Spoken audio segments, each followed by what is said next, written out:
I'd like to say the trip was spontaneous, but the truth is I'd been planning to disappear for months. Burnout isn't the right word. Erased feels closer. I'd stopped feeling anything.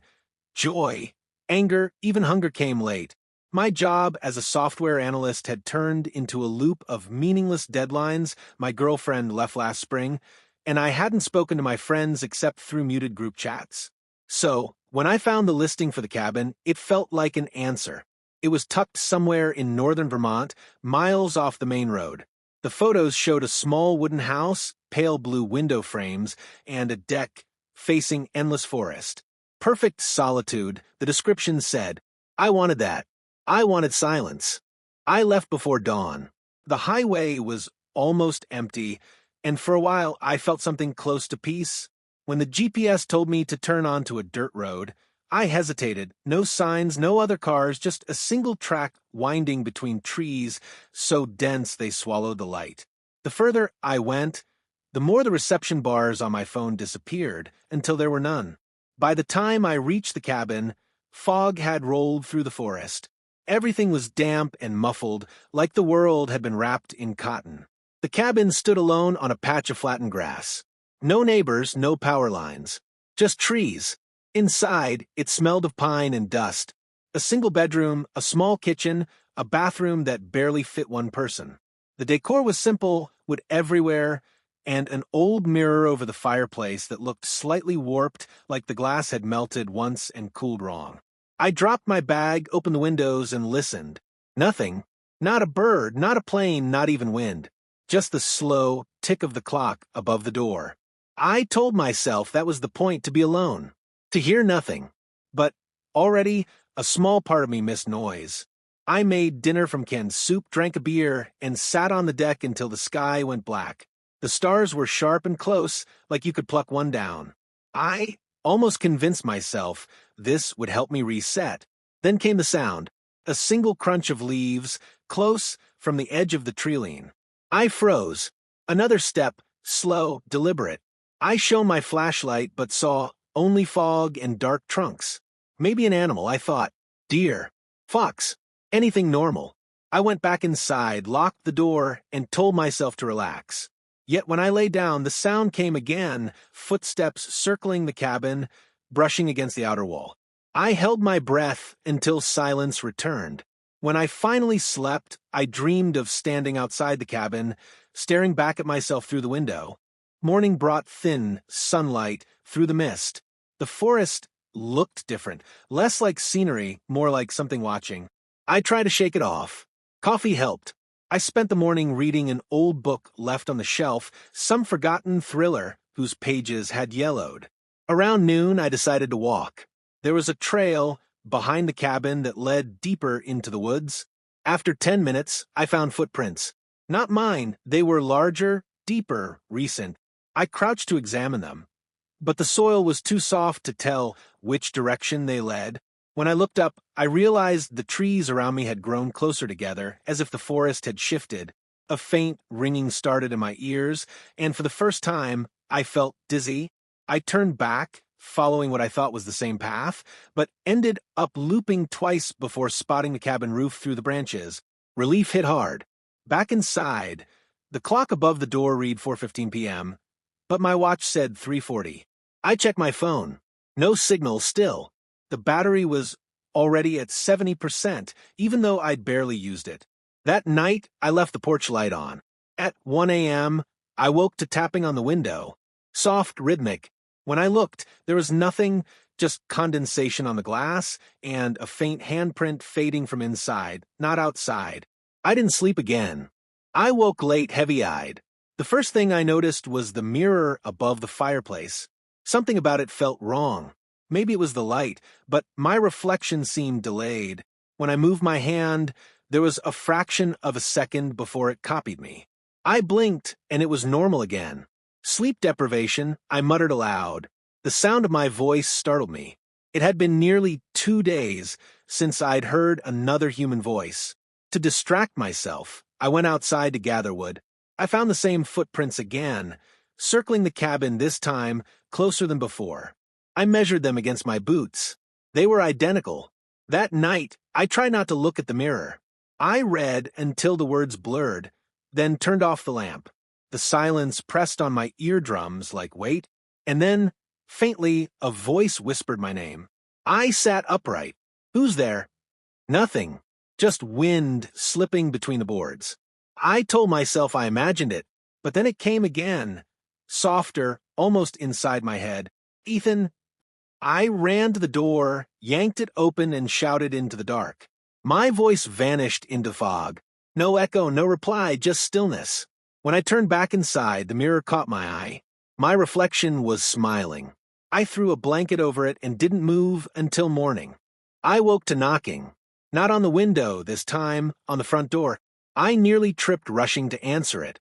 An older man stood outside, gray beard, flannel shirt, holding a metal bucket. Morning, he said. His voice was gravelly slow. Didn't expect to see anyone here. I told him I'd rented the cabin online. He frowned. Rented? That place hasn't been listed for years. My stomach dropped. Maybe the listing was new. I booked it a month ago. He rubbed his chin. No one's lived here since the winter the Johnson boy went missing. I laughed awkwardly. Guess they reopened it. He looked past me into the cabin, eyes narrowing. You might want to leave before dark. Roads get strange out here. I asked what he meant, but he just shook his head and walked back into the trees. The sound of his boots faded quickly, swallowed by the forest. When I checked later, there were no footprints where he'd stood. That night, I heard two voices outside the cabin. One was his, raspy, calm. The other sounded exactly like mine. The power flickered around noon. Lights dimmed, the refrigerator clicked off, the radio spat static. Through the noise, I heard faint breathing, slow and human. I unplugged everything. I wanted to leave, but the car wouldn't start. Dead battery. I hadn't left the headlights on, I was sure of it. I spent hours pacing, waiting for something to happen. Nothing did until sunset. Then came the sound again, footsteps around the cabin, moving in circles. I shouted, slammed the door, even fired the flare gun I'd brought for emergencies. The red light painted the trees blood-colored for heartbeat, and I swear I saw a shape between them, tall, pale, almost familiar. When the flare burned out, it was gone. Inside, I noticed the blanket I draped over the mirror had fallen. My reflection looked exhausted, eyes sunken. But when I raised my hand, it stayed still. Stop, I whispered. It smiled. I didn't sleep after that night. Every noise, every creak felt deliberate, like the cabin was breathing with me, waiting for me to stop. By morning, my reflection had returned to normal. Or maybe I'd just convinced myself it had. I tried to eat breakfast, but couldn't finish a single bite. My stomach churned. The air inside the cabin felt thicker than before, heavy, as if saturated with moisture I couldn't see. I opened the door to let in light. The fog was thicker than I remembered, rolling between trees, low and slow. Something about it felt alive, as though the forest had lungs. That's when I noticed the footprints again. Not one set, two. One matched my boots exactly. The other was bare, long, thin, spaced like someone who knew how to move quietly.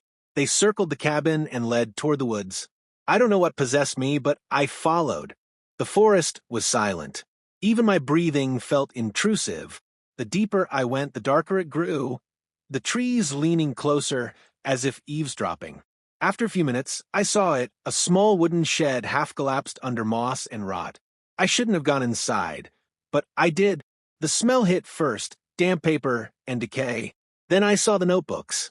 Dozens of them stacked against the wall, each one warped by moisture. On the first page of the top notebook, in faded pencil, was a name. Ethan Cole. My name. My hands trembled as I turned the pages. The handwriting matched mine.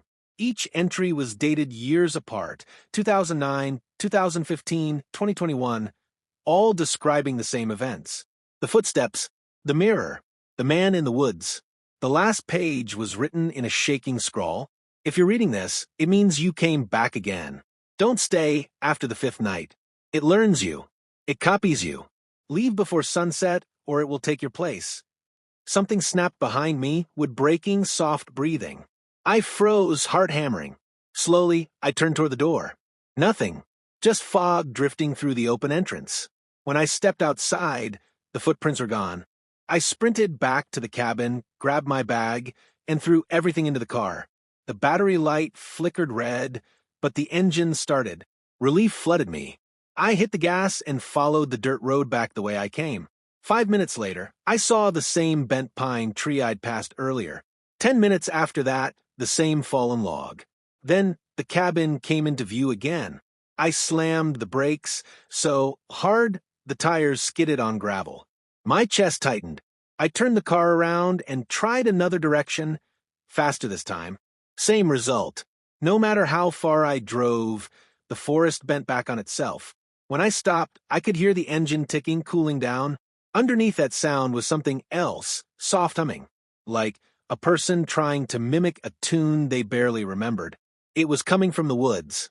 I locked myself in the cabin, checked every corner, every window. My own reflection stared back from the mirror, motionless, calm. "Stop it," I whispered. "Stop copying me." It tilted its head, just slightly, like it was listening. Then it moved before I did. I stumbled back, knocking over a chair. The reflection smiled, slow, patient, knowing. Then it lifted a hand and pressed its palm against the glass. I don't know why, but I reached out too. When my fingers touched the surface, it was warm. That night, I opened the notebook again and read every line until dawn. The earlier entries told a pattern. Every Ethan had stayed 5 nights. Everyone had heard the voices, seen the mirror twist, felt the forest move. And everyone had vanished on the 6th. Some entries had sketches of the thing, human-like, but not quite.